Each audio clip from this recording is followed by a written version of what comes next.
या आंधळ्यानं शिपाई बरोबर ओळखला, प्रधान बरोबर ओळखला, राजा बरोबर ओळखला, मोती बरोबर ओळखले, घोडे बरोबर ओळखले. 100% या आंधळ्याला काहीतरी भविष्य कळतं. जा बोलवा त्या आंधळ्याला. आंधळ्याला बोलवलं रात्री 1:30 वाजता. आंधळे बाबा, काय मला माझं भविष्य सांगा. आंधळा म्हणतो, राजा सारं विचार, तुझं भविष्य विचारू नको. म्हणे का बरं? आंध्या म्हणे मला खोटं बोलता येत नाही, मी खरं बोलतो. आणि जर मी तुला तुझं भविष्य सांगितलं तू मला मारून टाकशील. राजा म्हणे मारणार नाही. आंध्या म्हणे आपल्या पुढाऱ्यांवर विश्वास नाही. गैरसमज नका करू, राजा पुढारीच आहे ना, आपला विश्वास नाही. आता जी गोष्ट नाही सांगितली ना ती जास्त ऐकावी वाटते माणसाला.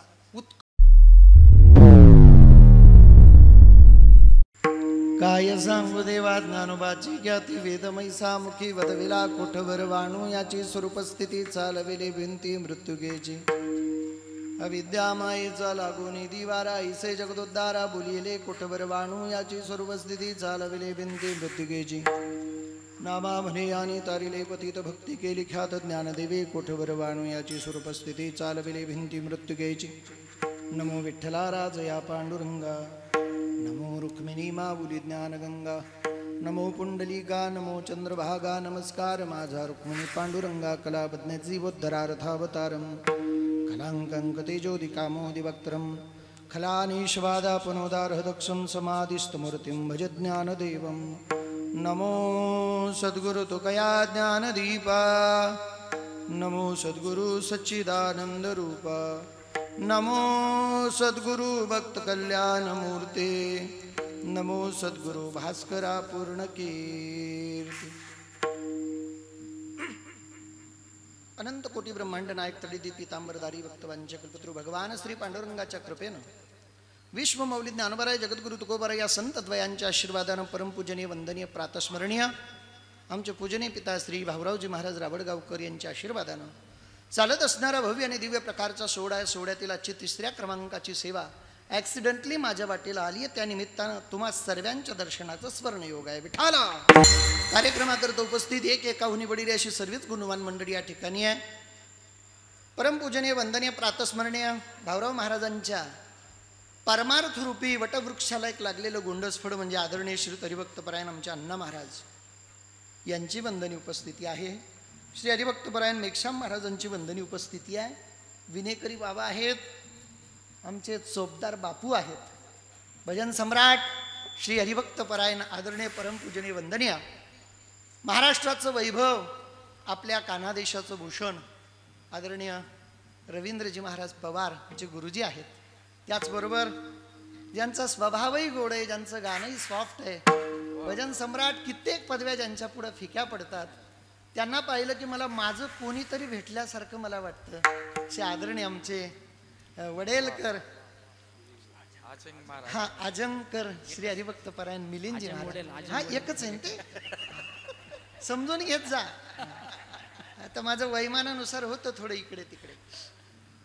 त्याचबरोबर आदरणीय श्री हरिभक्तपरायण जीवनामध्ये ना आतापर्यंत सांगत आलो की 2 लोकांसारखा मित्र, पहिले तर माणसाला मित्र नसावा, असला तर 2 लोकांसारखा असावा. एक मित्र असावा कर्णासारखा, नाही तर मित्र असावा कृष्णासारखा. का बरं? कृष्णासारखा मित्र याकरता असावा की सुदाम नावाचा मित्र किती गरीब असला तरी त्याला हृदयाला लावलं, म्हणून मित्र असावा कृष्णासारखा. दुसरं मित्र असावा कर्णासारखा. दुर्योधन नालायक आहे, मरणार आहे, याचं पतन निश्चित आहे, माहिती असूनही पळतीच्या काळामध्ये शेवटच्या श्वासापर्यंत साथ दिली, म्हणून मित्र असावा कर्णासारखा. आणि तिसरी गोष्ट मी सांगावीशी मला वाटते, मित्र असावा आमच्या आदरणीय सचिन महाराजांसारखा. श्रीमंत मित्र आयुष्यात भरपूर जोडलेत, पण गरीब मित्रांना सोबत घेऊन आपल्या जीवनातला शुद्ध आणि शुद्ध परमार्थ करीत जीवन जगणारं व्यक्तिमत्व आदरणीय श्री हरिभक्तपरायण सचिन महाराज यांची उपस्थिती आहे, ज्यांच्यामुळे या ठिकाणी येण्याचा योग आहे. मी बदलीचा कीर्तनकार नव्हे. जीवनात 2 नाते असतात. एक नातं आहे रक्ताचं आणि दुसरं नातं आहे प्रेमाचं. रक्ताचं नातं तुटलं ना पुन्हा जुळतं, लग्नात नाही तर मौतीत आपण एकत्रित येतो, पण प्रेमाचं नातं तुटलं ते कधीही जुडत नाही. आमच्या युवराज भाऊंशी आमचं प्रेमाचं नातं आहे आणि त्या शेवटच्या श्वासापर्यंत आम्हाला झोपायचं आहे, म्हणून आजचं कीर्तन आहे, बाकी काही नाही. अत्यंत गोड गोड व्यक्तिमत्व आहे. युवराज भाऊंचे नेहमी स्टेटस बघत असतो. हा खरा साधू माणूस आहे. कसं माहिती आहे का, साधू कोणाला म्हणतात? जो भगवे कपडे घालतो त्याला साधू म्हणत नाही बरं का. टपुऱ्या माळा घालतो त्याला साधू म्हणत नाही बरं का गुरुजी. नागपूर ते शिरपूर गंध लावतो त्याला साधू म्हणत नाही. साधू या शब्दाची माझी बुद्धकोशानुसार एक सोपी छोटीशी व्याख्या आहे. जे का रंजले गांजले त्याशी म्हणे जो आपुले, तोची साधू ओळखावा, देव तेथेची जाणावा. बहुतेक आपल्या घरातले म्हातारे लोक आपल्याला नको नकोसे वाटतात, हवे हवेसे वाटत नाही, पण त्या म्हाताऱ्या लोकांना सहारा देण्याचं काम आदरणीय आमचे युवराज भाऊ करतात. हजारो लोकांच्या पगारी, मग म्हातारीची मिसरीची सोय असेल, म्हाताऱ्याची पटेलपुडीची सोय असेल, त्या पगारींवर चालते बरं का. हजारो माईबापांचा पुत्र होण्याचं काम आमच्या युवराज भाऊने केलंय, म्हणून त्यांच्यावर माझं विशेष प्रेम आहे बरं का. त्याचबरोबर ज्यांच्यामुळे माझा आवाज नसल्यापेक्षाही चांगला तुमच्यापर्यंत येतोय, माझा लहान बंधू, याच भूमीचं वैभव, ज्याचं नाव महाराष्ट्रभर आहे बरं का. अशी सुंदर अशी सिस्टीम ज्यांची आहे.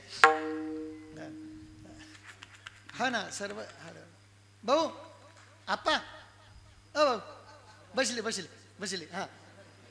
नाना भाऊ गुरव ऑनलाईन आहे, तो नाना भाऊ गुरव याची उपस्थिती आहे माझ्यासोबत, ज्यांनी मला इथपर्यंत सुखरूप आणलं. तसं त्यांचे सासरे म्हणजे आमचे आजोबा इथं राहायला होते आणि माझ्यावर फार प्रेम करणारं व्यक्तिमत्व बापू मामा साळुंके माझे सासरेच आहेत. ते पण माझ्यासोबत कीर्तना करता आले, त्यांनाही खूप खूप साधुवाद. रावडगावच नाही, परिसरातून मंडळी कीर्तना करता आले, त्यांनाही खूप खूप साधुवाद. व्हिडिओ कॅसेटवाले दादा तुम्हालाही खूप खूप साधुवाद. सर्वांना पुनश्च एकदा खूप खूप साधुवाद देतो. सुंदर असं वातावरण आहे बरं का. स्वर्ग सुखाला सुद्धा लाजवेल इतका गोड मंडप तुम्ही दिलाय. मंडप पाहिलं की असं वाटतं ना, कीर्तनाची ज्ञानेश्वर माऊली काकड्याचं रामकृष्णारी एकदा झालं तरी काही अडचण नाही बरं का. इतका सुंदर मंडप ज्यांच्यामुळे लागला त्यांचं जीवनही इतकं सुंदर होऊ दे. ते इतकं सुंदर काम करतात म्हणून महाराष्ट्राच्या राजकारणात त्यांना सुंदर अशी जागा मिळते बरं का. जशा माणसाचं नाव तसं घेतलं पाहिजे. अत्यंत गोड गोड अशी सद्बुद्धी आमच्याकडे बऱ्याच पुढाऱ्यांना येऊ दे अशी मी परमात्म्याला प्रार्थना करतो. मा भगवती आई जगदंबा. ज्ञानेश्वरीचं पारायण चालू आहे, त्या निमित्तानं अभंगाची निवड मी केली आहे. अभंगावर बोलण्यापूर्वी 2 सूचना महत्त्वाच्या आहेत, लक्षपूर्वक ऐका. पहिली सूचना, कोणी कोणाशी बोलायचं नाही. पहिली सूचना, कोणी कोणाशी बोलायचं नाही. दुसरी सूचना, जागा सोडून कोणी जायचं नाही. बसण्याच्या बाबतीत नो ऑब्जेक्शन, तुम्हाला जसं जमेल तसं. मी नेहमी सांगतो, पायाला मुंग्या आल्या आपल्यासमोर झटका, आपलं काही म्हणणं नाही. गुडघे दुखत असतील लांब पाय करून बसा, आपलं काही म्हणणं नाही. कंबर दुखत असेल, अरे मला बोलू तर तुम्ही असं नका करू बरं. मी घरी जाऊन आयडेक्स लावायला सांगतो, झोपायला जागा आहे का इथं. आणि एवढा कलोड चालू असताना कशी बरं झोप लागेल बरं का. बिलकुल वेळेच्या आत 11ला 5 कमी असताना मी कीर्तन सोडणार. मिनटं इकडं नाही, मिनटं तिकडं नाही.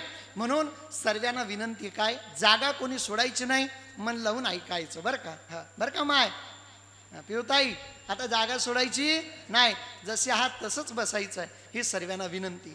हा महिना अत्यंत पवित्र महिना आहे. परम पवित्र असा श्रावण मास आहे. जो कधी परमार्थ करत नाही, जो कधी सोमवार बघत नाही, शनिवार बघत नाही, एकादशी बघत नाही, तो सुद्धा श्रावण महिन्यात व्यवस्थित पाळतो. हा बरं का. नको बाबा, श्रावण आहे इतका पवित्र महिना आहे. हा महिना भोले बाबाचा महिना आहे. भोले बाबासारखं भोलं दैवत नाही. किती भोळं दैवत आहे, कोणालाही पावतं हे दैवत, कोणालाही पावतं. इतकं भोळं आहे ना, वेदामध्ये, ग्रंथामध्ये, श्रुतीमध्ये, पुराणांमध्ये भोले बाबा इतकं भोलं दैवत नाही. साऱ्या देवांमध्ये भोळं दैवत आहे, इतकं भोळं नाही.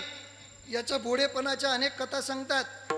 काही बाबा लोक सांगतात, रवी गुरुजी एक चोरी करण्याकरता चोर निघाला, त्याला चोरी भेटलीच नाही. मग सकाळ व्हायला लागली, उजेड पडायला लागलं, मग त्याला महादेवाचं मंदिर दिसलं आणि मग तो मंदिरात शिरला. मग त्याला गडती उतरवायची होती, मग गडतीला त्याचा काही हात पुरत नव्हता. मग त्यानं महादेवाच्या पिंडीवर पाय दिला. कितला बी येळा चोर होई, पिंडवर पाय दी का. मग सांगणारी येडा का चोरी करणारी येडा? इथला बाणटपणा. अरे भगवंत इतकं भोडं दैवत नाही, पण ते इतकंही भोडं नाही. अरे आपलं आवडतं सोन्याचं नगरी देऊन टाकली, इतकं भोडं दैवत आहे. नगरी काय रावणाच्या बापाची नव्हती, लंकाई भगवान देवादिदेव महादेवाची होती, पण देऊन टाकली, इतकं भोडं दैवत. बाबा लोक म्हणतात ना आमचे, हो मेरा भोला है भंडारी करता नंदी की सवारी, भोलानाथ रे शंकरजी इतकं भोडं दैवत नाही माईबाप. त्या भोलेनाथाचा महिना आहे बरं का. या महिन्यामध्ये ज्या नागराजाचं आपण पूजन करतो त्याची नागपंचमी येते. ज्या तुलसीदासजी महाराजांनी तुम्हाला आणि मला सुंदर अशी रामप्रभूंच्या जीवनावरची टीका दिली, त्यांची जयंतीचा हा महिना आहे. भाऊ बहिणीचं सुंदर असं नातं जोपासणारा रक्षाबंधन, नारळी पौर्णिमा या महिन्यामध्ये येते असा महिना आहे. तुमचं आपलं सर्वांचं आराध्य दैवत भगवान गोपालकृष्णाचा जन्मोत्सव याच महिन्यामध्ये येतो. गोकुळाष्टमी येणारा हा महिना आहे. अरे शेतकरी ज्या बैलाच्या जीवावर शेती कसतो ना, याच महिन्यामध्ये त्याचं पूजन केलं जातं. तो पोळा नावाचा उत्सव सुद्धा याच महिन्यामध्ये आहे. आणि हे सर्व बघत असताना रावळगावचा वर्षातून एकदा सुंदर असा येणारा उत्सव हा सुद्धा श्रावण महिन्यामध्ये आहे. म्हणून हा महिना अत्यंत पवित्र आहे. सुंदर असं ग्रंथराज ज्ञानेश्वरीचं पारायण आहे आणि ज्ञानोबरायांची जीवनगाथा तुमच्या समोर मांडावी म्हणून या अभंगाची मी निवड केलेली आहे. अत्यंत गोड अभंग आहे. या अभंगाद्वारे प्रेममूर्ती नामदेव महाराज ज्ञानोबरायांचं वर्णन करतात. वर्णन कोणी करावं, कोणाचं करावं, कसं करावं? आता रवी गुरुजींचं वर्णन करायचं असेल तर मला 2-4 राग रागिणी आल्या पाहिजेत. म्हणजे त्यांनी कोणता स्वर घेतला किंवा त्यांनी कोणती चाल म्हटली, कसला आलाप म्हटला, हे मला कळालं पाहिजे ना, तर मी यथोचित वर्णन त्यांचं करू शकतो. मला जर सचिन महाराजांचं वर्णन करायचं, किमान दागिनता गीता काही ना काहीतरी आलं पाहिजे. मला त्यांचं यथार्थ वर्णन करण्याकरता मृदंग आला पाहिजे. तसंच ज्यांचं वर्णन करायचं आहे त्यांचा तर अधिकार आहेच, पण जे वर्णन करतात त्यांचा सुद्धा अधिकार आहे. का हो? मग भगवंताचे भक्त जर, लाडके भक्त जर नामदेव आहेत, मग तुकोबराय प्रिय नाहीत का? नाथ महाराज प्रिय नाहीत का? संत जसं जगलेत तशा त्यांना पदव्या देण्यात आल्या. वैराग्य म्हटलं की तुकोबराय, ज्ञान म्हटलं की ज्ञानोबराय, शांती म्हटली की नाथबाबा, प्रेम म्हटलं की नामदेव महाराज, वैराग्य म्हटलं की तुकोबराय. किती वैराग्य, बाप रे बाप. तुम्ही आपण ज्या संसारासाठी हाय हाय करतो, तुकोबराय म्हणतात जाडोनी संसार बैसलो अंगोनी, किंवा संसाराच्या नावे घालोनिया शून्य वाढता हा पुण्य धर्म केला. वैराग्य म्हटलं की तुकोबराय. किती वैराग्य. तुकोबरायांच्या वैराग्याच्या अनेक गोष्टी सांगता येतील. एक छोटंसं उदाहरण सांगतो. तुकोबराय जायचे भांडाऱ्या डोंगरावर भजन करण्याकरता. एकदा एका शेठजीला वाटलं तुकाराम महाराजांची परीक्षा घेतली पाहिजे. त्यांनी काय केलं, तुकोबरायांच्या आधी भांडाऱ्या डोंगरावर गेले आणि तुकोबराय ज्या दगडावर बसायचे ना, त्यांनी मुठभर सोन्याच्या मोहरा घेतल्या आणि त्या दगडावर टाकल्या. डोंगरावर कोणीच नाही, पक्ष्यांच्या किलकिलाटचा आवाज येतोय, शांत वातावरण आहे, टाचणी पडेल तरी आवाज येईल इतकी शांतता. तुकोबराय भजन करत करत आले. तुकोबरायांनी त्या दगडावर सोन्याच्या मोहरा पाहिल्या, विना आणि चिपड्या बाजूला ठेवल्या. शेठजी झाडाच्या आडू राहून बघत होते. तुकोबरायांनी विना चिपड्या बाजूला ठेवल्या, साष्टांग प्रणिपात त्या दगडाला केला आणि सांगितलं, बाबा रे, आजपासून तू मुक्त झाला. का बरं? तू धनाला स्पर्श केला, तू बाटला, मी यापुढे तुझ्यावर बसणार नाही, भजन करणार नाही. दगडाला पश्चाताप झाला. दगड गडबडत गडबडत इंद्रायणीत गेला, आंघोळ करून आला, तेव्हा तुकोबराय त्यावर बसले. म्हणजे जे धनाला स्पर्श करतात ते सुद्धा तुकोबरायांना चालत नव्हते. कसं जीवन तुकोबरायांचं असेल? म्हणून वैराग्य म्हटलं की तुकोबराय, ज्ञान म्हटलं की ज्ञानोबराय. ज्ञानाची नदी नाही, ज्ञानाचा नाला नाही, तर ज्ञानाचा सागर सखा माझा ज्ञानेश्वर. आणि प्रेम म्हटलं की नामदेव महाराज, शांती म्हटली की नाथबाबा. दृष्टांत सर्वांना माहिती आहे. यव्वन अंगावरी थुंकला, प्रसाद देऊनी मुक्त केला. आणि प्रेम म्हटलं की नामदेव महाराज. किती प्रेम. नामदेव महाराजांची अत्यंत छोटीशी आयु, निरागस जीवन. नामदेव महाराजांच्या वडिलांनी सांगितलं, नामा उद्या सकाळी लवकर उठायचं, देवाच्या रावडात जायचं आणि देवाला नैवेद्य द्यायचा. नामदेव महाराजांच्या घरातला रोज पुरणपोळीचा नैवेद्य पांडुरंगाच्या रवडात जायचा. नामदेव महाराज दुसऱ्या दिवशी लवकर उठले, स्नान संध्या केली, नागपूर ते शिरपूर गंध लावला. गंध लावला पाहिजे, पुसकट का होईना पण लावीत जा. गंध हे हिंदुत्वाचं एकमेव ओळख देण्याचं लक्षण आहे. डोक्यावर पुसकट का होईना गंध लावावा. लावणाऱ्याला लोक बोलतात, बोलणाऱ्यांकडे लक्ष द्यायचं नाही. लोक आम्हाला सुद्धा म्हणतात, उभा गण तेना चुला बन, तू ना चाल देऊ, आमना बंद का होईना. लोक गण लावणाऱ्याला सहज बोलतात. एकदा मी भुसावळच्या स्टेशनवर दादरा उतरत होतो. एक 80 वर्षाचे आजोबा, त्यांचे हात असे थरथर करत होते. म्हटलं म्हातारा खाली पडेल. मला दया आली, मी वर चढलो, म्हाताऱ्याचे हात धरले आणि खाली उतरवलं. त्यानं माझ्याकडं असं पाहिलं, मी असा लांब लचक गंध लावलेला होता. माझ्याकडं पाहून म्हणतो लंबा गण मधुर वाणी. मी म्हटलं माझ्याबद्दल चांगलं सांगतो. मी म्हटलं बाबाजी वाह क्या बात है, पुढं सांगा ना, पुढं बोला पुढं. तो म्हणे लंबा गण मधुर वाणी ये दगलबाजी की निशानी.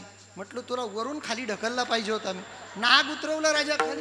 अरे गण लावणारे लोक बोलतात, बोलू द्या, त्यांच्याकडे लक्ष द्यायचं नाही. आता बरेच लोक बैठकीमुळे लावतात गंध बरं का. जय जय रघुवीर समर्थ बैठकीला जातात की नाही? बैठकीला गेलेले लोक लावतात. गेलं पाहिजे बैठकीला, काय चुकीचं नाही त्यात बरं का. काय नाही, आमच्या उगा काही बाबा लोक बोलतात इकडं नाहीच का तुमच्याकडं? आमच्याकडं खूप आहे बरं का बैठक. बाप रे बाप, खूप लोक जातात. चांगलं आहे, कोणता संप्रदाय वाईट शिकवत नाही. मी तर या मताचा माणूस आहे गुरुजी. कोणा का कोंबडा को काय ना सकाळ व्हायला पाहिजे. आपल्याला काय घेणं देणं आहे त्याच्याशी, काय बोलू द्या. अरे बाबा बाकी काय फायदा होतो की नाही माहीत नाही, पण बैठकीला जाणाऱ्या बायांच्या शिव्या बंद झाल्या आमच्याकडे. शिव्या देत नाहीत बाया, ते शिकवतात ना तसं.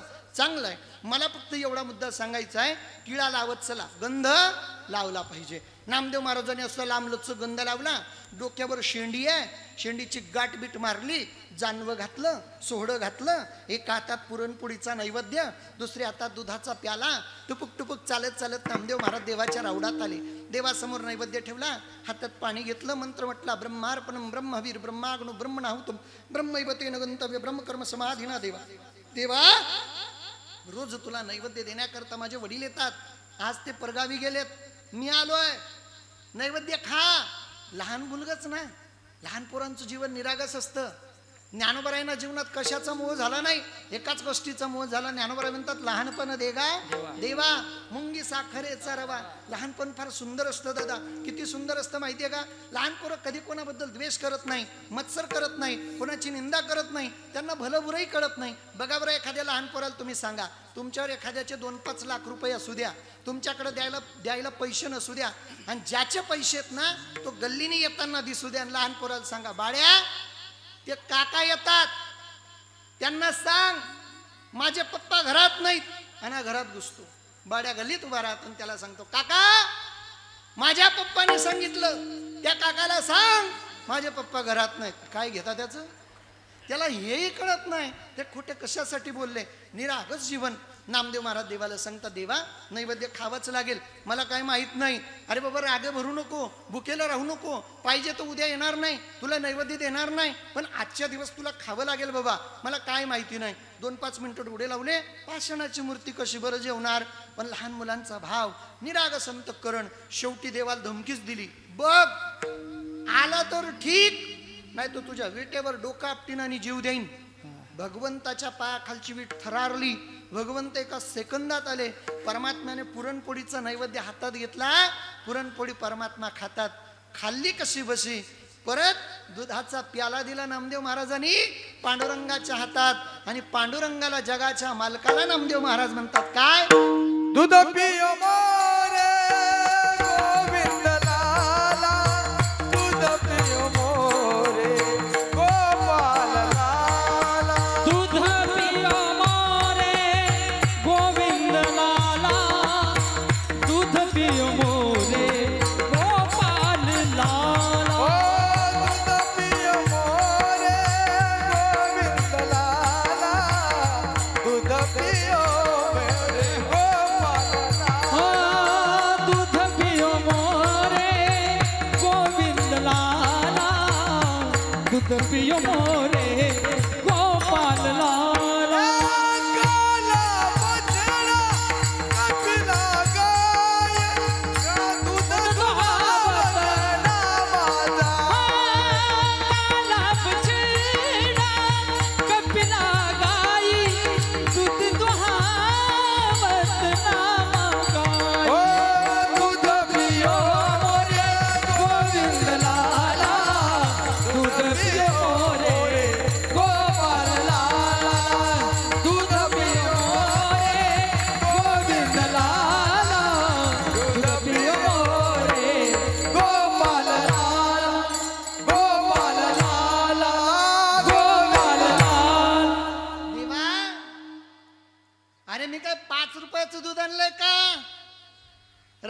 दुधामध्ये मिळतं तसं अर्ध दूध अर्ध पाणी आहे हट. मग काळी गाय आहे कपिला, तिथं छोटस बछडा आहे. आता गाई उरल्याच नाही, पिशवीच्या दूध पितो आपण सर्वजण बरं का. मी म्हणतो थोडं थायमेटचं पाणी पिलेलं बरं, पण पिशवीचं दूध नको. हा अवघड समस्या आहे. माझी एक कथा झाली मागे, आता ती युट्यूबला असल्यामुळे नाही मोकळं बोलतायत. नगर जिल्ह्यात कथेला शिवमहापुराणाला किमान रोज 25-25 हजार लोक असायचे. एका साधूनं यज्ञ केला, यज्ञाचा खर्च 3 कोटी रुपये झाला. त्यात माझी शिवमहापुराण कथा होती. तिथं दूध बनवतात. दूध छोटीशी अशी डब्बी येते, एक 10-12 ग्रॅमची. टँकर भर पाण्यात डबी टाकली की टँकर भर दूध तयार होतं बरं का. आता ते अवघड समस्या, जाऊ द्या. मला फक्त एवढं सांगायचं, आपल्या पुरतं बोलू. काळी गाय आहे, तिला छोटंसं वासरू आहे. दूध धुण्याकरता मी स्वतः जातो. ते दूध मी तुझ्यासाठी आणलंय. आणि तुला काय वाटतं, स्टीलच्या पातेलीत आणलंय का जर्मलच्या? अरे सोने का गणवा दूध ने भरिया आगे बढ़िया. कगड़वा दूध ने भरिया पियो नारायण आगे दरिया. सोने का गणवा दूध ने भरिया पियो नारायण आगे बढ़िया. सोने कगड़वा दूध ने भरिया पियो नारायण आगे ओ दूध पियो मोरे गोविंद लाला, दूध पियो मोरे गोपाल लाला. दूध पियो मोरे गोविंद लाला, दूध पियो मोरे गोपाल लाला. दूध पियो मोरे गोविंद लाला, दूध पियो मोरे गोपाल लाला. दूध पियो मोरे गोविंद लाला, दूध पियो मोरे गोपाल लाला. गोपाल लाला, गोपाल लाला. असं टाळ्या अशा मनसोक्त वाजल्या पाहिजे. गुजरातमध्ये चांगलं भजन म्हटलं की लोक नोटा फेकतात. तुम्ही टाळ्या तरी वाजवा रे भाऊ. ऐका ना, नाही फेकल्या तरी मी नेतो, काही अडचण नाही. फक्त तिकडं फेकू नका. ऐका ना, सोन्याचं पात्र आहे, सोन्याचं. या देशात खूप सोनं होतं पूर्वी. या आजीबाईला विचारा, आजीबाई तुमचं लग्न झालं तेव्हा किती स्वस्त होतं? माझी आजी मला सांगायची, भाऊ टोपलं भर दागिनं घेऊन आली होती रे. टोपलं भर दागिनं, फार स्वस्त होतं ना सोनं. आता झालं लाख रुपये तोडा. या देशात जेवढं सोनं होतं ना तेवढं कुठंच नव्हतं. घराघरातून सोन्याचा दूर निघत होता. अरे एका मंदिराचा इतिहास पहा, सुरती सोमनाथचं मंदिर आहे गुजरातमध्ये. त्या मंदिराच्या बाहेर 2 दानपेट्या असायच्या. दानपेट्या छटाक छटाकच्या नसायच्या. एकदा दानपेटी खाली केली की त्यातलं धन 80 हत्तींवर लादायचे आणि ते धन कोशा घरात नेलं जायचं. असं दिवसभरात त्या दानपेट्या 3दा खाली व्हायच्या. किती सोनं असेल हो. या देशात झाडावर त्या फांदीवर बसणारी चिडिया सुद्धा सोन्याची होती. जहाँ डाल डाल पर सोने की चिड़िया करती है बसेरा, वो भारत देश मेरा, वो भारत देश मेरा, वो भारत देश मेरा, वो भारत देश मेरा. मेरा डाल डाल पर सोने की चिड़िया करती है बसेरा, वो भारत देश है मेरा, वो भारत देश है मेरा, वो भारत देश है मेरा, वो भारत देश है मेरा.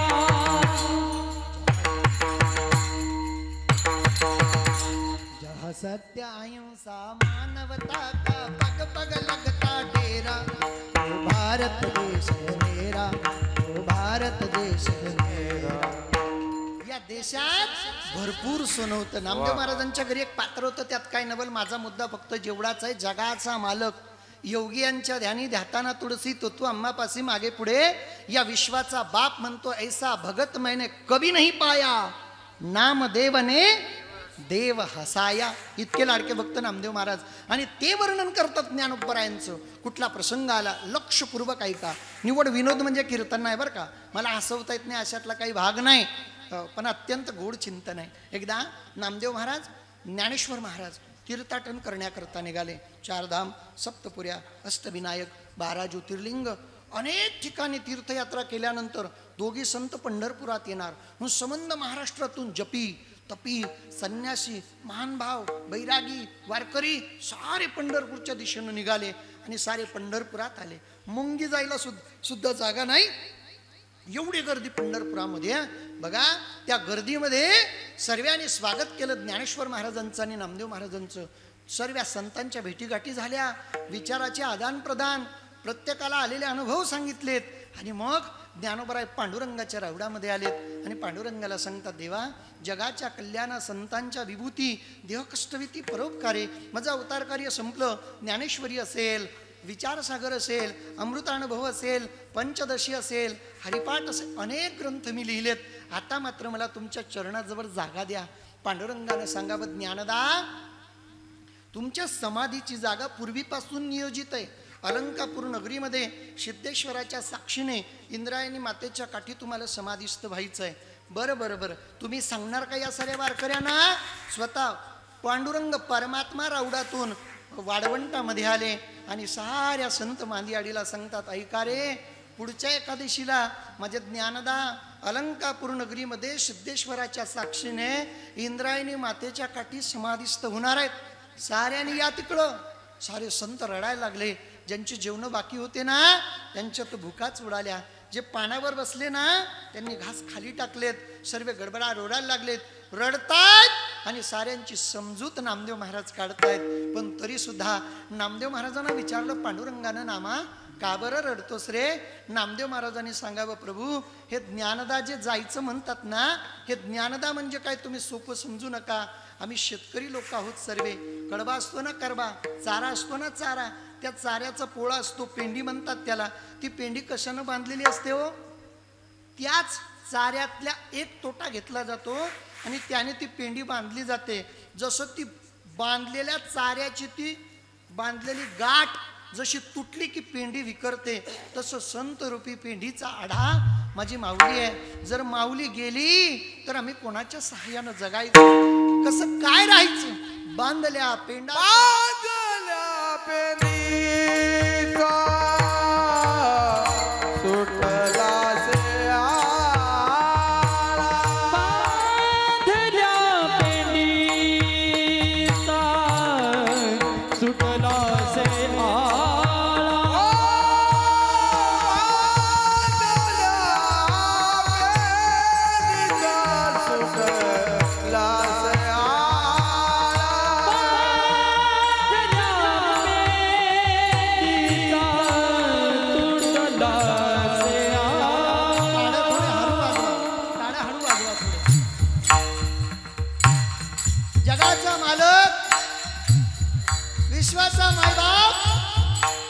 पांडुरंगाला सारे संत बिलगून ओक्साबोक्षी रडतात.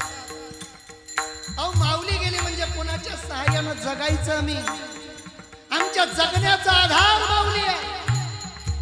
माऊली वाचून जगणं शक्य नाही. माऊली आमचे प्राण आहे. अहो आमचे नाही, विठोबाचा प्राण सखा म्हटलंय.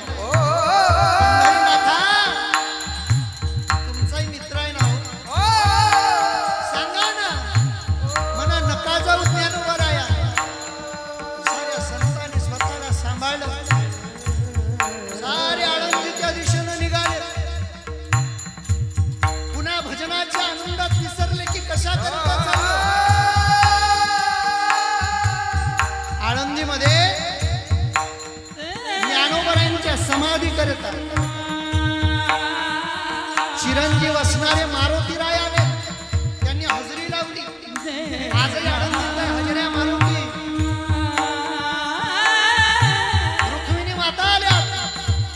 एवढंच काय, जगाचा मालक पंढरीचा राजा अलंकापुराला, अलंकापुरासी पांडुरंगा. का बरं? ज्ञानोबरायांच्या समाधी. आई बाप, एकादशी गेली, द्वादशी गेली, त्रयोदशीचा दिवस उजाळला. नामदेव महाराजांच्या चारी पोरांना सांगितलं, नारा विठा कोंडा माझा चौघे पुत्र. सिद्धेश्वराच्या नंदी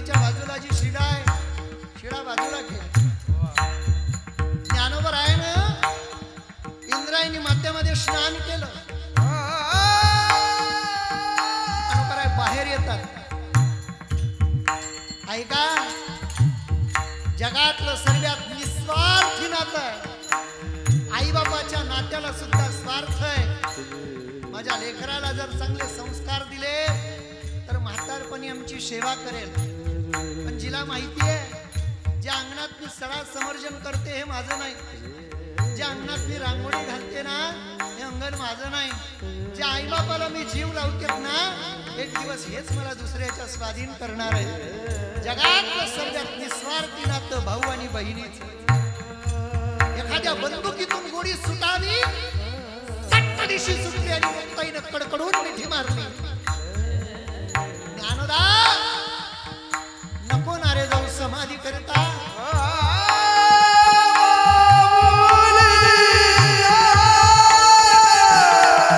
अरे किती छेड केलं या आरती करावी. विसरलास का तू? अरे याच जांभूळवनामध्ये सिद्ध बेटा पैठणकरांनी सांगितलं तुम्हाला जर न्याय पाहिजे असेल, लेकरांची मुंज भावी वाटत असेल तर ज्या देहाने पाप केलं तो देह संपवा.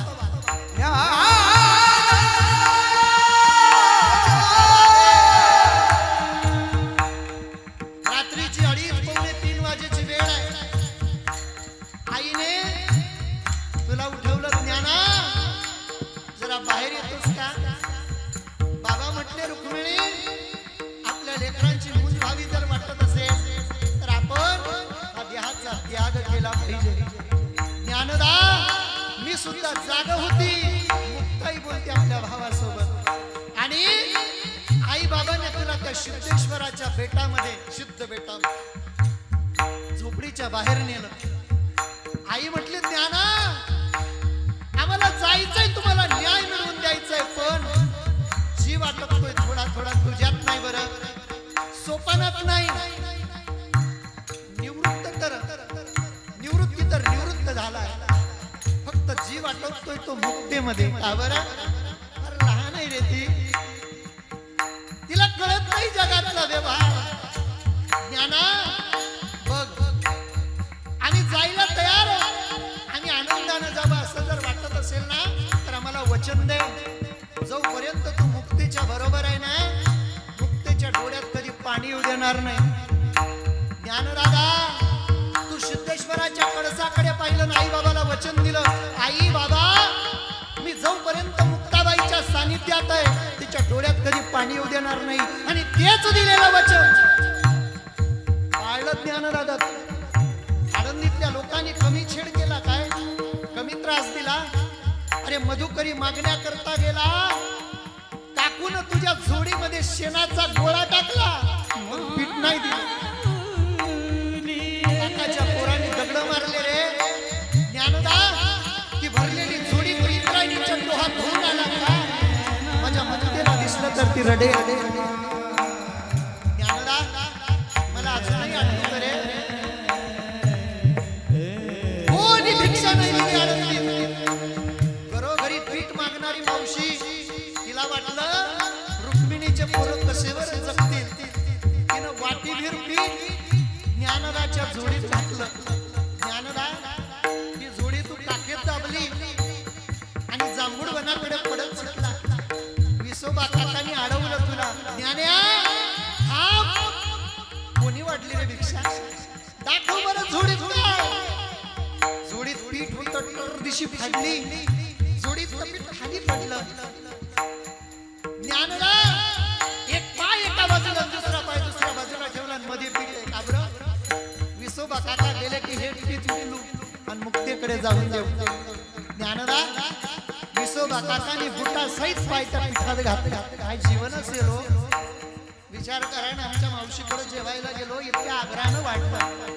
अहो लोक आम्हाला कडे खांदीवर नाचवतात, लोक आमच्या पाया पडतात, ही आमचं काही नाही. माझी माऊली पेरून गेलीये, आम्हाला त्याचे फळं मिळतात. आई बाप मग काही रडते. ज्ञानदा अरे मला वाटलं पुरणपोळी करावी, नाही मिळालं खापर. मला वाटलं म्हणूनच काय पुणे जिल्ह्यातली बाई किती सुग्रण असू दे तिला पुरणाची पोळी येत नाही. एखाद्या बाईला जर पुरणाची पोळी शिकायची द्यायची असेल, टाकायची असेल, तर तिला माझ्या खानदेशातच जन्म घ्यावा लागतो गुरुजी. आनंदीत मोठे सप्ते होऊ द्या, पुरणपोळी घ्यायला खानदेशातच यावं लागतं का? इथं जन्माला आलेले माझे मुक्ताबाई आईच्या पोटातून पुरणपोळी शिकून येते. मायबाप ज्ञानदाला म्हणते, ज्ञानदा तू गेल्यावर जर मला पुरणपोळी खाण्याची इच्छा झाली तर मी कोणाला सांगू की मला पुरणाची पोळी खायची? नको ना रे जाऊ, नको ना रे जाऊ. ज्ञानदाने मुक्तीला सावरलं. सोपान काका समोर आले, बाजूला निवृत्तीनाथ महाराज समोर आले. निवृत्तीनाथ महाराजांना म्हटले, तुम्ही प्रवृत्तीवर येऊन रडता, शोभत नाही तुम्हाला. अरे मी गुरु आहे, गुरुच्या आधी शिष्यानं जाणं योग्य आहे का? तरी बाजूला केलं. सांगू तुम्हाला, माऊलीच्या समाधीसाठी सचिन महाराज जगाचा मालक रडला बरं. पांडुरंगाच्या डोळ्याला धारी लागल्या. पांडुरंग रडत असताना रुक्माईनं विचारलं, पांडुरंगा का बरं रडता? पांडुरंगानं सांगितलं, मी रडत नाही, या ज्ञानोबरायांचं जीवन मला रडवतं. देव म्हणती रुक्मिणी, हा एकच योगी देखिला, नयनी बस डोळ्याने एकच पाहिला. हे ज्ञान संजीवनी जाण त्रैलोक्य, भांडे काढ रे. हे ज्ञान संजीवनी जाण त्रैलोक्यासी, धन्य धन्य धरातडी, जो याचेनी दृष्टी निहाळी, तो वाहत येईल टाळी वैकुंठ भुवनासी. जो करेल याची यात्रा, तो तारेल सकळही गोत्रा, सकळही पुढे पवित्रा, याचेनी दर्शनी होती. भरपूर असं वर्णन केलं. पांडुरंगानं स्वतःला सावरलं. तोर 10:15 वाजले. आणि नामदेव महाराजांना विचारलं, नामा मुक्ताई रडते, भाऊ बहिणीचं नातं, निवृत्ती दादा रडतात, गुरु शिष्याचं नातं, तू रडतोय, तुला जे तीर्थयात्रेत प्रेम दिलं ते म्हणून. मला एक गोष्ट सांग ना, काय ही जी माऊली चालली ना, चंद्र सूर्य तोपर्यंत जीवनातला काही प्रसंग अमर राहील का? जीवनातली काही ख्याती सांगता येईल का? नामदेव महाराज म्हणतात, एक काय विचार, भरपूर ख्याती आहेत, पण तुम्हाला ऐकायचीच ना, म्हणून सांगतो अभंगाच्या प्रथम. काय सांगू देवा ज्ञानोबाची ख्याती, काय सांगू देवा ज्ञानोबाची ख्याती, काय सांगू देवा ज्ञानोबाची ख्याती, काय सांगू देवा ज्ञानोबाची ख्याती, काय सांगू देवा ज्ञानोबाची ख्याती, काय सांगू देवा ज्ञानोबाची ख्याती, काय सांगू ज्ञानोबाची ख्याती, काय सांगू देवा ज्ञानोबाची ख्याती. वेद महिषमुखी वैनवीला, वेद महिषमुखी वैनवीले, कोटभरी वर्णोयाची स्वरूपवती, कोटभरी वर्णोयाची स्वरूपवती,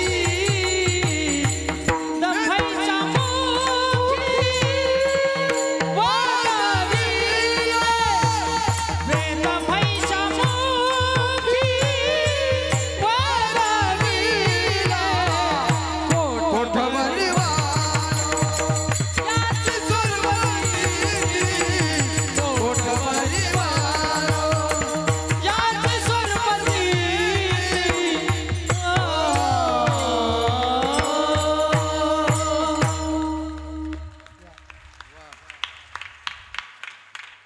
जरा जड झालं का? नाही ना. सर्वात जड प्राणी बोलवला, जड. किती जड? जड. पण किती? जगात याच्या इतका जड प्राणीच नाही. हा इतका जड आहे, याला आई सुद्धा कळत नाही बरं का बेटा. यो याला आई सुद्धा कळत बरं. यो रेडा त्याला काय म्हणतात आपल्याकडं? हा याला. सर्कशीत तुम्हाला सर्व प्राणी दिसतील, हा नगद्या दिसणारच नाही. का बरं? हा कोणाचंच ऐकत नाही. हा याला इतका जड आहे, येल्याला मायबाप सुद्धा समजत नाही. बरोबर आहे ना बोर्यो? येल्याला मायबाप समजत, बोला ना जरा जोरात. येल्याला मायबाप समजत, जोरात बोला जरा जोरात. दक्षिणेतले 500 देतो तुम्हाला. म्हणा, येल्याला मायबाप कळत, येल्याला मायबाप कळत. आज बहुतेक येल्यांना मायबाप कळत. काउंटारी वाजवली. अरे बाबा, ज्याला आईबाप कळत नाही त्याला रेडा म्हणणं रेड्याचा अपमान आहे. हा इतका जड आहे ना, याला स्वतःची आई सुद्धा कळत नाही. माझा स्वभाव, मी खोटं बोलत नाही, खरं सांगत नाही. मी लहान असताना आमच्या घरी एक म्हैस होती. म्हशीत माझा फार जीव. ऐका ऐका ऐका, म्हशीत माझा फार जीव. इतका जीव ना, तिचं चारा टाकणं माझ्याकडे, पाणी पाजणं माझ्याकडे, शेणपुंजा करणं माझ्याकडं, दूध काढणं माझ्याकडं, सारे कामं मीच करायचो त्या म्हशीची.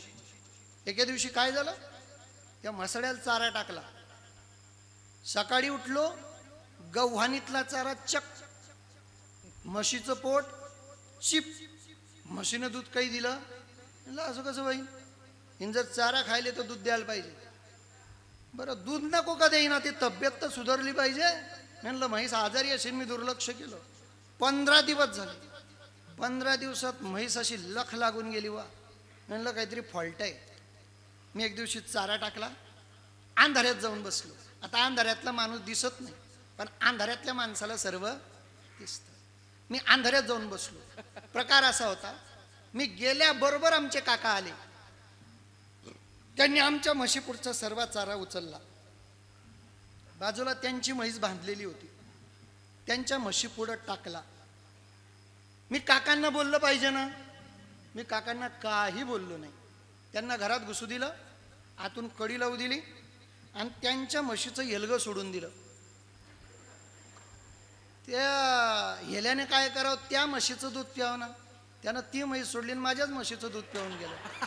अरे इतका जड प्राणी, याला आई कळत नाही राजा. हा, तसं हा दुधाचा परिणाम. माय माऊल्याना नेहमी सांगतो, मुलाला पाजायचं तर गाईचं दूध पाजा, म्हशीचं दूध पाजूच नका.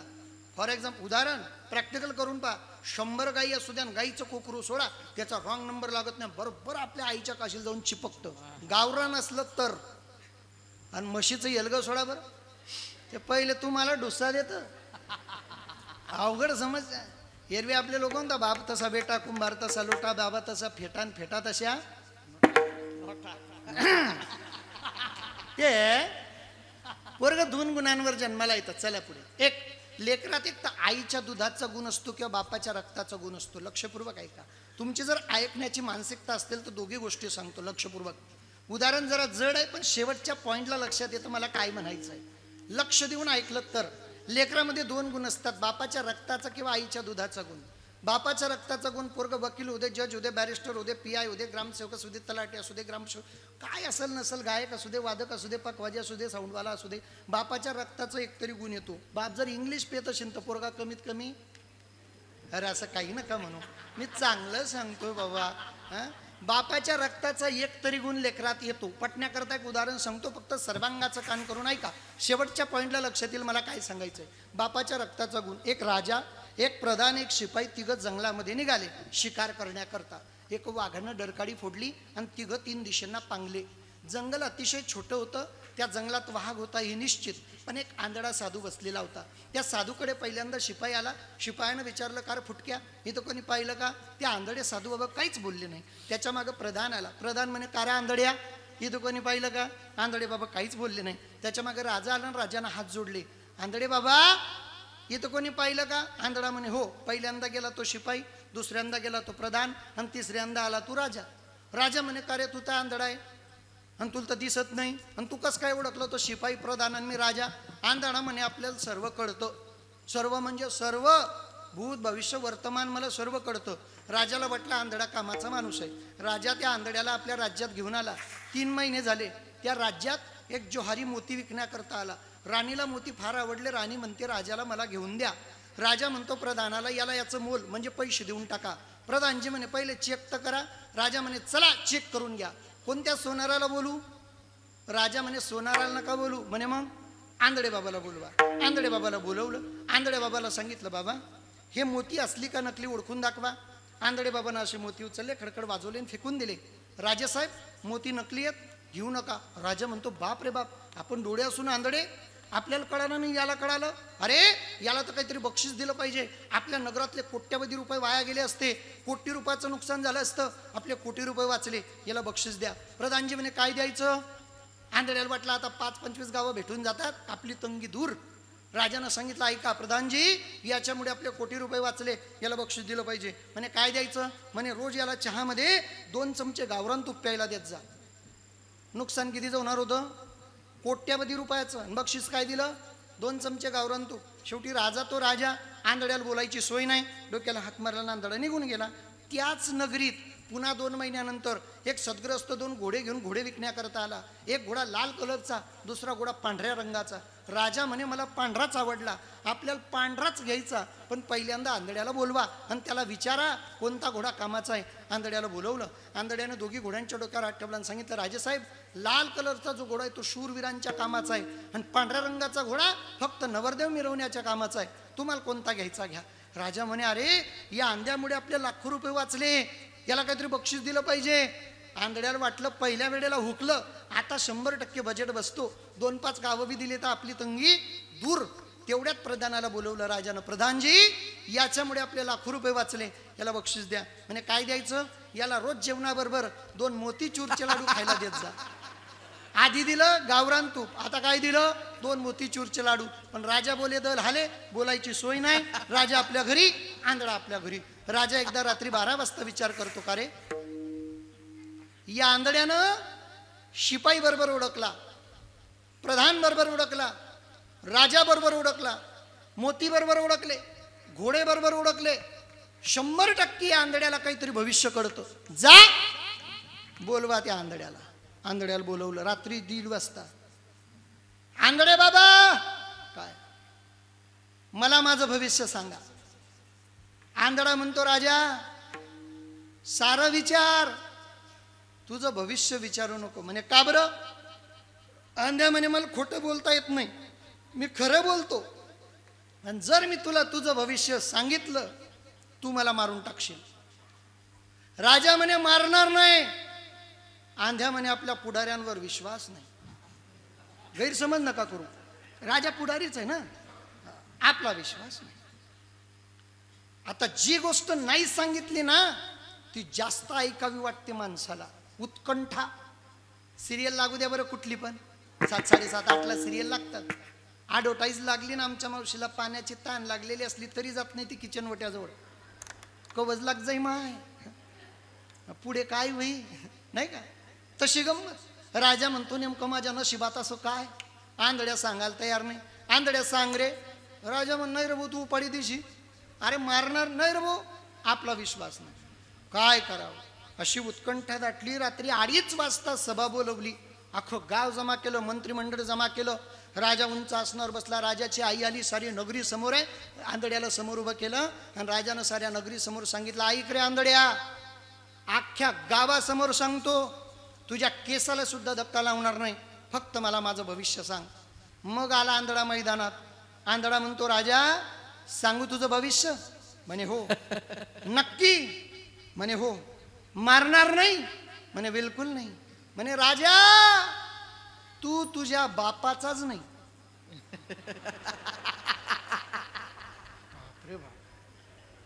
अरे असं जर आपल्याला कोणी बोललं, माईकचं स्टँडच टाकून आपण डोक्यात, बापावर डाऊट.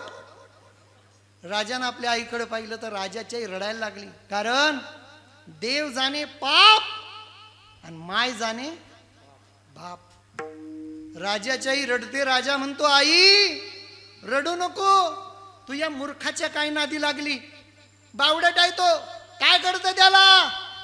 राजाची आई म्हणते, राजा बावडट तू नाही, सारी नगरी आहे, हुशार तो एकटा आहे. कसं ग आई? तो जे सांगतोय ना तेच खरं. आई असं काय बोलते? हो, अरे मी तरुण असताना, माझे पती तरुण असताना आम्ही एका वैद्याकडे गेलो. त्याने आमची नाडी परीक्षा केली आणि सांगितलं, तुम्हाला या जन्मात पुत्र संतती होणं शक्य नाही. या राजगादीवर कोणाला बसवावं? फार मोठ्या भांडणी होणार होत्या, युद्ध होणार होते, राजगादीवरनं फार मोठं राजकारण माजणार होतं. म्हणून आपल्या नगरीमध्ये माझ्या विश्वासातला, मी ज्याच्यावर फार विश्वास ठेवला, असा एक आचारी होता, हलवाई, स्वयंपाक करणारा. त्याला 2 जुडवे पोरं झालेत. त्यातला तू लहान पोरगा आहे, मोठा तू घेऊन गेला आणि लहान्याला माझ्याकडे टाकून गेला. तू माझा नाही, त्या आचार्याचा पोरगा आहे. राजा म्हणतो, बाप रे बाप, माझ्या जन्माच्या बाबतीत जे मला माहित नाही त्या आंधळ्याला कसं काय माहित? आंधळ्या खरं सांग, तुला कोणी सांगितलं? आंधळा म्हणतो, मला कोणीच नाही सांगितलं, मी फक्त तर्क लावला. म्हणे कसा? अरे तुझे कोट्यावधी रुपये वाचवले, तू बक्षीस काय दिलं? 2 चमचे गावरानी तूप. अरे तुझे लाखो रुपये वाचवले, तू बक्षीस काय दिलं? 2 मोतीचूरचे लाडू. असं बक्षीस फक्त स्वयंपाक करणारा आचार्यच देतो, म्हणून मला तुझ्यावर डाऊट. आता याच्यापेक्षा ढिल्ल काही मला सांगता येत नाही बुवा. बाप नंबरी तो बेटा बजावता आली विठाला. विठाला विठाला विठाला विठाला विठाला विठाला विठाला विठाला. बापाच्या रक्ताचा गुंदडत नाही, आईच्या दुधाचाही गुंदडत नाही. ऐका, 1.5 मिनिटात सांगतो. उदाहरण काल्पनिक आहे, सिद्धांत पटण्याकरता दृष्टांत सांगावा लागतो. दृष्टांत खरा नाही, अतिशोक्ती अलंकारातलं वर्णन आहे. दृष्टांत धडांध खोटा आहे. मला माझा सिद्धांत पटवायचा. एक लहान पोरगा, फार घाण सवय लागली त्याला चोरी करण्याची. कुठे यायचा चोरी करायचा, कुठे यायचा चोरी करायचा, कुठे यायचा चोरी. कीर्तनात जरी आला तरी तो खाली हाताने घरी जात नव्हता. चांगली कोणाची तरी चप्पल घरी न्यायचा. चोरी करता करता करता करता करता तो मोठा चोर झाला. त्याची 25 वर्षाची वय झाली, त्याचं लग्न ठरलं आणि त्याला बायको बी चोट्टी भेटली. दृष्टांतातली आहे, ऐकायला काय पैसे लागतात तुम्हाला? आता नवरा चोट्टा आणि बायको चोट्टी, दोघांनी संसार थाटला. बाया काय मोठ्या मोठ्या चोऱ्या करता का? बायांच्या चोऱ्या कोणाची ताटली, कोणाची वाटी, कोणाचा ग्लास, कोणाचा तांब्या. त्या तांब्याला बाया आहे ना असं खालून असा टिपका लावतात कलरचा. काही काही बाया असा ब्लेड पानने खोडतात. तो बरोबर आहे ना? हा म्हणता बोध्या. म्हणजे तुमच्याकडे बी हा प्रकार बरं का? म्हणजे आमच्याकडेच आहे का जळगाव जिल्ह्यात? हां, सारखं आहे आपलं. ऐका, 1.5 वर्ष झालं. 1.5 माय हो माय आता दे, नंतर बोलले जो आता. 1.5 वर्ष झालं. 1.5 या पठ्ठ्यानं बायको नेली मालेगाव. दवाखान्यात अशा गिरक्या घालतो. त्याला पोरगा झाला, पण पोरगा फार करामती जन्माला आला. तो पोटातून येत असताना काका अशी उजव्या हाताची मूठ दाबून आला, पोटातूनच. आता डॉक्टर लोकांनी लय प्रयत्न केला हो काका, ती मूठच खोली ना. म्हणे वो 5च्या दिवशी खोलेल, खोलली नाही हो त्यानं. 12च्या दिवशी नाही खोलली ना काका त्यानं. लय भगत लोक दाखवले, डॉक्टर लोक दाखवले, अनेक कुठं कुठं नेलं, पण ते पोरग 3 महिन्याचं झालं तरी मूठ खोलत नाही. 3 महिन्यानंतर त्या पोराला एका मानसरोग तज्ज्ञाकडे नेलं. जुने डॉक्टर फार हुशार. त्या डॉक्टरने या पोराला असं बाकड्यावर झोपवलं. डॉक्टरच्या गळ्यामध्ये 5 तोळ्याची सोन्याची चैन होती. त्या डॉक्टरने अशी चैन काढली आणि अशी फिरवली त्या पोरापुढं. हे काय? त्या पोरानं, हा ना, त्या पोरानं ती मूठ सोडली आणि चैन पकडली. त्याच्या पुढचं ऐका, त्या पोरानं चैन पकडली, त्यात नवल नाही. जेव्हा त्यानं मूठ सोडली तेव्हा त्याच्या मुठीतून एक सोन्याची अंगठी बाहेर पडली. हे म्हणे का रे, सोन्याची अंगठी आली कुठून? त्यांनी बराच तपास केला, संशोधन केलं, तेव्हा असं कळालं. जेव्हा डॉक्टर शिजर करत होता या बादरानं बाहेर येता येताच ताणून घेतली होती. अरे का विठला विठल नाही पाजायचं तर गाईचं दूध पाजा. हा ऐका ना, हा रेडा. कुठला प्रसंग आला की माऊलीनं रेडा बोलवला. पैठण क्षेत्रामध्ये गेले, तिथल्या कर्मठ ब्राह्मणाने ज्ञान, कर्मठ म्हणणं सुद्धा चुकीचं आहे. ब्राह्मणाची निंदा करू नये बाबा, तोंडात किडे पडतात. हा हा, साऱ्यांची करावी, ब्राह्मणाची कधी निंदा करू नये बाबा, ते कसंही असू दे.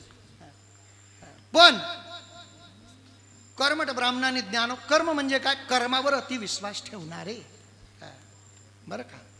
आता कधी कधी शास्त्र सुद्धा ब्राह्मण बाबा सांगतात आणि अशास्त्र सुद्धा, ज्या ब्राह्मण बाबांचा अभ्यास कमी असतो, आमच्याकडे कीर्तनकार आहे, तुमच्याकडे बी आले असतील, नारायण महाराज भंडणेकर, जुने कीर्तनकार. मी लहानपणापासून त्यांचा एक दृष्टांत ऐकतो. म्हणजे पाटलाचं पोरग आणि बामणाचं पोरग एकत्रित खेळत होतं. खेळता खेळता दोघांना कुत्र मारलं. अण्णा पाटला परत पडत आले. पाटील बा तुमच्या कोरान पुत्र मारलं. पाटील लगेच घरी गेला. बायकोला म्हणे तुला काय अक्कल नाही, तुला काय डोकं नाही, तुला काय समजा. बाई म्हणे कम बंद कराय ना, हा तुला काही उंजीर आहे ना का, डोकान भाग आहे का, त्याने पाप कट्टा का. म्हणे काय पाप, कुत्र मारता का. बाई म्हणे काही बंद करू नका, सोपा पर्याय. म्हणे काय, बा म्हण तात्याकडे जा, तात्या काहीतरी सांगी. पाटील लगेच बा म्हण तात्याकडे. म्हणे तात्या पाप होई गे. म्हणे काय, मन पोऱ्यान कुत्र मारता का. तात्या म्हणे चिंता करू नको गडा, सोपा पर्याय. म्हणे काय, चांदीनं कुत्र कर. बा म्हणले दान दे. हो खानदानी पाटील, सप्त्याल वर्गणी दे नाही, तो चांदीनं कुत्र करी गाव. तो रावळगावचा पाटील नाही, खानदानी पाटील. रावळगाव मध्ये वर्गणी द्या असं कोणाला सांगायची गरज नाही. मी रोज स्टेटस पाहतो, कारण एवढं काही सोपं नाही. हे वर्गणीदार दात्यांच्या जीवावर आहे. म्हणून जेवढे वर्गणीदार दाते यज्ञासाठी 1 रुपये आपल्या कष्टाचा देतात ना, परमात्मा तुम्हाला 10 पटीनं परत करेल. कारण का, परमात्म्याचं कार्य. इथं दान द्यायला काय नाही, डॉक्टर हात लावायचे 500 घेतात महाराज. इथं क्षणाचा भरोसा नाही. म्हणून जीवात जीव आहे ना, तोपर्यंत भरपूर दान करा. हो, झिऱ्यातलं पाणी बाजूला केलं की खालून स्वच्छ येतं, खालून स्वच्छ येतं. धरण बांधता ना तुम्ही, धरण का बरं बांधता. हे बरे हो, धरण का बरं बांधता, पाणी अडवायला, बरोबर. त्याला मोठी अशी एक भिंत असते आणि एका बाजूला काय राहतं, पाणी सोडायला. हां, दरवाजा, बरोबर. मला एक गोष्ट सांगा, ते दरवाजातून पाणी कधी सोडतो.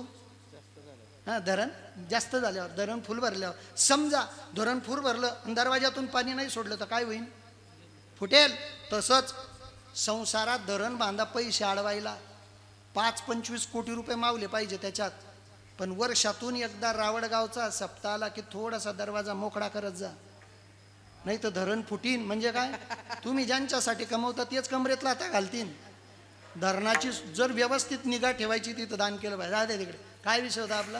हा ना, ते बामण दादा म्हणे बहुत चांदीचं कुत्र कर, बामणाला दान दे. पाटलाल चेटलीन ती पाटील घरी गेला. पाटलान पोराला जो धुतलं का नाही, काम काय तारे द्यद्दनादन. काय गरज होती रे जावानी, द्यद्दनादन. एवढं पाप कोण भरी, द्यद्दनादन. चांदीनं कुत्र करणं पडी, द्यद्दनादन. बामन बाबाला देणं पडी, द्यद्दनादन. पाटील ना पोऱ्या म्हणे थांबा, हाय तुमले कोण सांग. बा म्हणतात त्याने. म्हणे मग नाही, कुत्र मिनी मारेल. म्हणे मग बा म्हणतात त्यानं पोऱ्याने मार. पाटील कुठं चैन पडे हो. पाटील तर लगेच तात्याकडे म्हणे, तात्या म्हणे काय चांदीनं देणं पडी. म्हणे हाणार भो, दे का बरं. हाणार भो, नक्की ना, हाणार भो, दे का बरं. म्हणे मग दे का. कुत्र काही म्हणा पोऱ्याने मारेल, तुमनाच पोऱ्याने मार. बा म्हणतात म्हणे पप्या आलाय. पप्या आला. कार भो, कुत्र कोणी मार. बा म्हणणं पोऱ्या म्हणे येस नाही गंजच दगड मारात, येस ना काही नियम लागे नाही. मी एक दगड मग उलट कर दिलं. ओ बापरे, खरंय भो. फक्त काय मारा रे. म्हणे दगड कसं पडणार आहे. म्हणे चित्त. कलर कसा होता. म्हणे काय. बा म्हणता त्या म्हणे भो काही टेन्शन लिहू नको, एकच मंत्र मारच पाप गायब. हा, बा म्हणता त्याने मंत्र मारला. आत्तम पित्तम काला कुत्तम पडलं चित्तम. बामणाच्या पोरानं मारलं तर फारच उत्तम. मार घेता काय. म्हणजे ते ज्ञानोबरायनं म्हणतात, ज्ञानोबरायनं. अरे संन्यासाची पोरं तुम्ही, मग सांगा ना एवढं ज्ञान. वेद ज्ञानोबरायने वेद बोलवला. बरं, जो बोलवला ना सोपा वेद नाही, भरपूर असं मला बोलता येईल. ज्ञानोबरायांची भरपूर चर्चा झाली. सांगितलं तो बघ तो रेडा, तुझा आत्मा वेदाच्या रुचा जाणतो, रेड्याचा जाणतो का. का नाही जाणणार. जवळ बोलवलं, हस्तकृपा केली. ज्ञानदेव म्हणे बोली रे ऋग्वेद. शंकाय आम्हाला, शंकाय आम्हाला. 11ला 20 कमी आहेत. सांगा शंकाय. शंका काय. शंकाय वेद किती आहेत, 4. ऋग्वेदच का बरं. बाकीच्या वेदाने काय केलं. मग जसं आपल्या गावात कोणी आलं ना सत्कार करायचा तर गावातला ज्येष्ठ माणूस उठवावा लागतो. तसं ऋग्वेद हा आदिवेद आहे. ऋग्वेदापासून शंकराचार्यांनी 3 वेद निर्माण केलेत. आशे वेद 4 झालेत. आणि जी संहिता असते ना, ब्राह्मण बाबा जे मंत्र म्हणतात ना, आपल्याला काय आपण नुसतं पूजेत राहतो, पण त्यांना एक एक मंत्र शिकण्याकरता जे सायास, जे प्रयत्न करावे लागतात ते फार कठीण आहे. आम्ही वडगावला असताना आमच्या गुरु महाराजांकडे, मला असं वाटतं महाराजजी, मावशी मावशी हॅलो माय, ओ मावशी चालल्या, ओ बहीण मावशी गेल्या, जा माय दिल्या घरी सुखी राहा. 4थ्या अध्यायात मला वाटतं ना. पश्चन शब्द कोणत्या अध्यायात आहे गीतेच्या अण्णा? 5व्या अध्यायात आहे का? पश्चन नावाचा एक शब्द आहे. आमचे गुरुजी म्हणायचे पश्चन, मी म्हणायचो गुरुजी पस्सन, ते म्हणायचे पश्चन, मी म्हणायचो पस्सन. शेवटी ते म्हटले येड्या, कच्चा कांदा खाणं बंद कर. त्या दिवसाचं बंद केलं तर आजवर नाही खाल्ला मी. मग तो शब्द बनला बरं का. पश्चन शृण्वन स्पृशन जिग्रन नशनन गच्छन स्वपन श्वसन प्रलपन विसर्जन गृहणन उन्मिशन निमिशन नपी. नाही तसं वेदाचे जे मंत्र असतात ना, भूदेवा म्हणतात हरे ओम महागणानंत गणपतिकं हवामहे प्रियानंत्वा प्रियपतिकं हवामहे वसु मम आहमजाने गर्भधम उत्पजासे गर्भधम. मी वामन नाही बरं, ते आपल्या टिपणात आलंय, ते पट करून ठेवलं. तर या सर्वात कठीण रुच्या कोणत्या वेदाच्या असतील तर ऋग्वेदाच्या आहेत.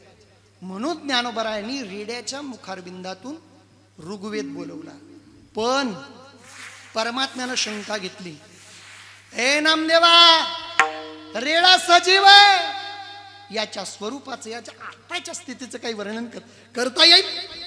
नामदेव महाराज म्हणतात करतो की ऐका ना अभंगाच्या दुसऱ्याच्या. कोटवरी बानो याची स्वरूप स्थिती, कोटवरी बानो याची स्वरूप स्थिती, कोठवरी वर्णू याची स्वरूप स्थिती,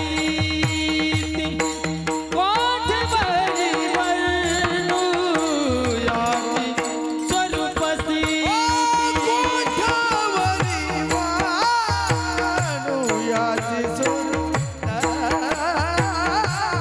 कोटवरी बानो याची स्वरूप स्थिती, कोठवरी वर्णू याची स्वरूप स्थिती, कोठवरी वर्णू याची स्वरूप स्थिती. चालवली भिंती मृत्तिके, चालवली भिंती मृत्तिके, कोटवरी बानो याची स्वरूप कोटवरी बानो याची स्वरूप स्थिती. चालवेली भिंती मृत्युकेची, चालवेली भिंती मृत्युकेची, कोठवरी बानो याची स्वरूप स्थिती, कोठवरी वर्णो याची स्वरूप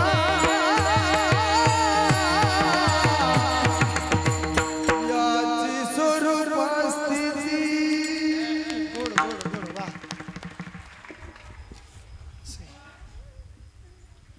लय गोड आहे. तसं मी गातो गुरुजी, पण माझ्या गायनाला अशी नानाची सिस्टीम नाही लागत, विदेशातून मागवावी लागते. माझं गाणं लय VIP आपलं. ऐका ना, हा इतकं सुंदर चिंतन आहे ना ज्ञानोबरायन, काय इतकं बोलता येईल. एका चरणावर 11:15 वाजलेत नाही का, अजून 3 चरण बाकी आहेत. पूर्ण सोडवायचाच का अभंग तुम्ही सांगा, तुमची तयारी असली तर होऊन जाऊ दे. सांगीच देऊ, ओव्हर टाईमचा पगार डबल लागतो. होऊन जाऊ दे, आपलं काही म्हणणं नाही. हो लगे ओव्हर टाईम म्हणता युवराज भाऊकडे बोट दाखवलं घ्या. ऐका ना, जेंगे तो और भी लढेंगे. जर जगलो न वाचलो परत आलो हाच अभंग घेईन, पुढचं चरण सोडवे. बरं का, संक्षिप्त सांगतो, ठळक ठळक ऐका. पैठणहून चारी भावं निघाल्यानंतर एका साधूच्या आजूबाजूला प्रेत पडलेत. मुक्ताईनं प्रेत उठवलेत. चारी भावा आळंदीला निघून गेलेत. चांगदेव महाराजांची समाधी भंग झाली. ज्ञानदांना भेटावं म्हणून निघालेत. महान योगी आहे, 65 विद्या प्राप्त असणारा, 1400 वर्ष जगलेला, व्याघ्रावर बसला, सर्पाचा चाबूक हातात आहे. आकाश मार्गाने आला. घरी आलेला पाहुणा विनमुख जाऊ नये. विनमुख जाय तिथी नेय सुकृताची संपत्ती. आजीमा, आमची आजी आम्हाला सांगायची, दुश्मन आला घरा आणि त्याचा आदर सत्कार करा. घरून पाहुणा भुकेला नाही गेला पाहिजे. घरी कोणी येऊ दे, विनमुख जाऊ नका. एक तरुण सागरजी नावाचे संत झालेत जैन धर्मात. त्यांच्या कडवे प्रवचन नावाचं पुस्तक वाचलं मी एकदा. त्यातलं वाक्य आहे, अतिथी म्हणजे पाहुणा. अतिथि यदि घर आए तो उसे खाना देना चाहिए, नहीं खाना दे सकते तो पानी पिलाना चाहिए, नहीं पानी पिला सकते तो बैठने के लिए आसन देना चाहिए, नहीं बैठने के लिए आसन दे सकते तो राम राम बोलना चाहिए, नहीं राम राम बोल सकते तो चुल्लू भर पाणी में डूबकर मर जाना चाहिए. काहीतरी एक काम आपण करावं, भेटलं पाहिजे. व्याघ्रावर चांगदेव महाराज आले. ज्या भिंतीवर बसले होते ना, भिंतीला आदेश दिला, चालविली जड भिंती, हरली चांग याची भ्रांती, मोक्ष मार्गीचा संगाती ज्ञानोबा.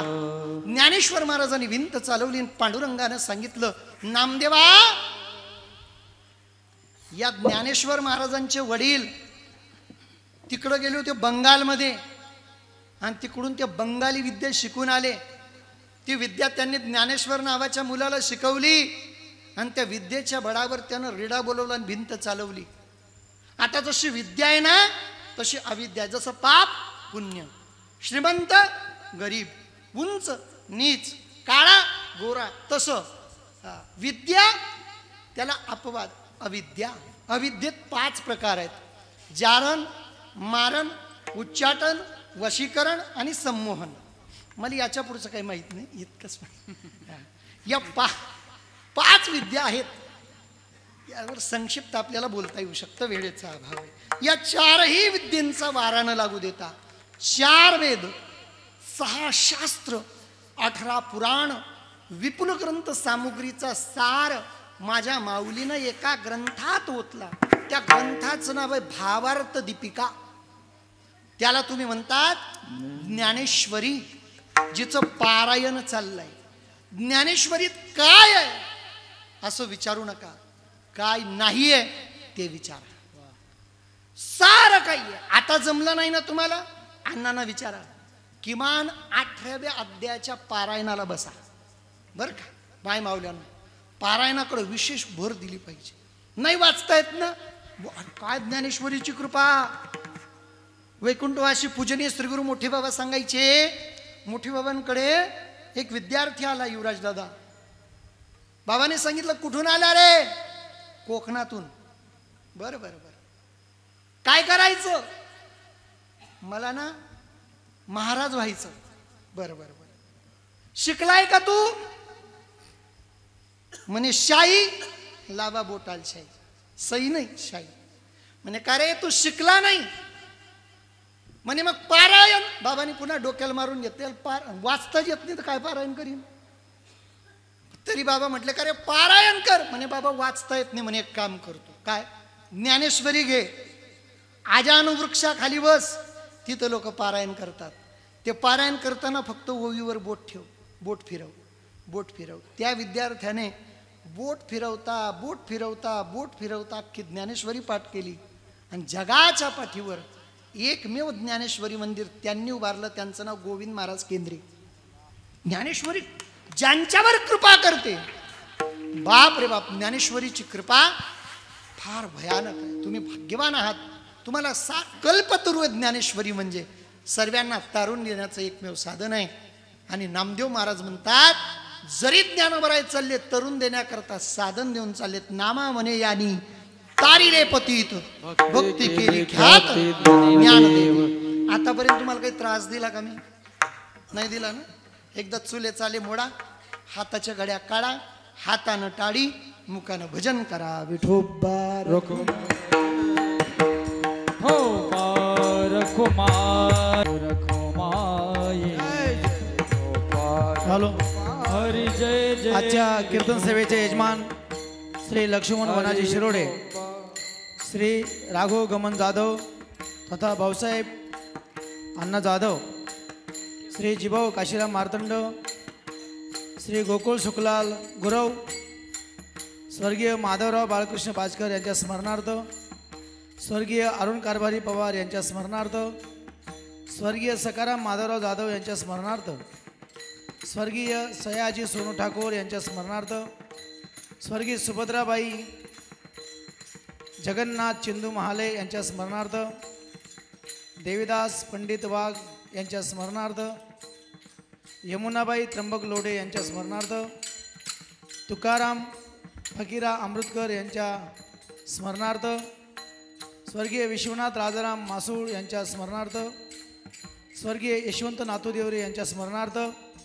स्वर्गीय विजय फकीरा मोरे यांच्या स्मरणार्थ, स्वर्गीय शिवाजी बापू बच्चाव यांच्या स्मरणार्थ, स्वर्गीय वत्सलाबाई राजाराम कदम यांच्या स्मरणार्थ, श्री संजय त्र्यंबक कुंवर आजचं संतभोजन, श्री सोमनाथ पोपंड मार्तंड आजचं संतभोजन, श्री राजेंद्र पंढरनाथ शिरोडे, श्री शरद उद्धवशेठ बिरारी, श्री अनिल पुंजाराम शेवाळे, श्री रमेश निंबा सूर्यवंशी, श्री पांडुरंग दौलत पवार, श्री जिभाऊ गंभीर सूर्यवंशी आणि स्वर्गीय देवीदास पंडित वाघ यांच्या स्मरणार्थ, तसंच श्री रमेशजी बोरशे चाळीसगाव आजच्या कीर्तन सेवेचे यजमान, त्यांनी महाराजांचा सन्मान करण्याकरता व्यासपीठावर यायचं आहे.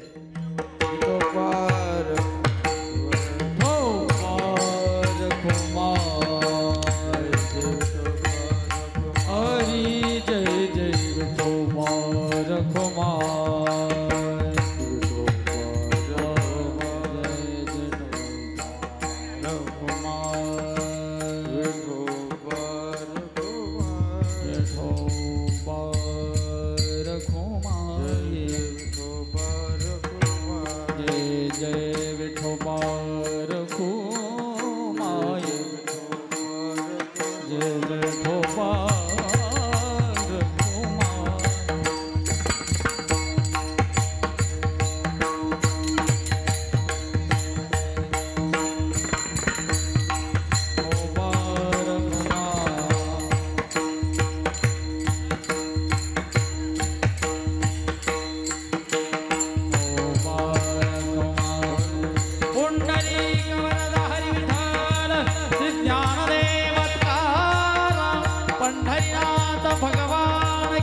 जगद्गुरु तुकाराम महाराज, विश्वगुरु संत निवृत्तीनाथ महाराज की जय. हो पारकुमाई, हो जय हो पारकुमाई, हरि जय जय हो पारकुमाई, हरि जय जय हो पारकुमाई. पुंडलिक वरदा हरि विठ्ठल ज्ञानदेव राजा रामचंद्र भगवान की, पवन पुत्र हनुमान की, भारत माता की, गौ माता हो पारकुमाई, हो पारकुमाई, हो पारकुमाई. हरे